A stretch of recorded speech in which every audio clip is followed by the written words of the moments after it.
গত বছর আগস্টে আরম্ভ হয়েছিল নতুন যুগের বিয়ে ভালোবাসাকে ঘিরে জলসার নতুন গল্প লাভ বিয়ে আজকাল।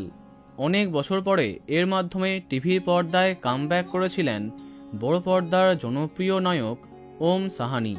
তার বিপরীতে নবাগতা মৌমিতা সরকার। প্রথমের দিকে অতটা চর্চাতে না আসতে পারলেও আস্তে আস্তে সবার মন জয় করে লাভ বিয়ে আজকাল। টিআরপি তালিকাতেও জয়লাভ করে, কিন্তু হঠাৎ হয়ে যায় নায়িকা পরিবর্তন। মৌমিতার পরিবর্তে তৃণার আগমন হয়। দ্বিতীয়বার ওম তৃণাকে জুটি হিসেবে দেখে খুশি হয় দর্শক, কিন্তু আস্তে আস্তে গল্পটা ঘেঁটে যায়। শক্তিশালী প্রতিপক্ষের সাথে লড়াই করে পিছিয়ে পড়ে লাভ বিয়ে আজকাল। অবশেষে আজকে শেষ দিনে শ্যুট করল লাভ বিয়ে আজকালের টিম।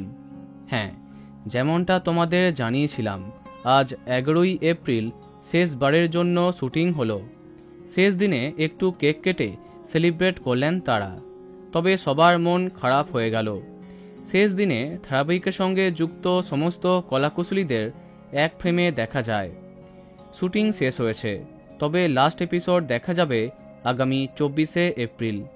আর তার পর দিন মানে 25শে এপ্রিল থেকে ওই সময়ে আসছে নতুন গল্প রোশনাই। তো বন্ধুরা, কে কে মিস করবে লাভ বিয়ে আজকাল কমেন্টে জানাতে পারো।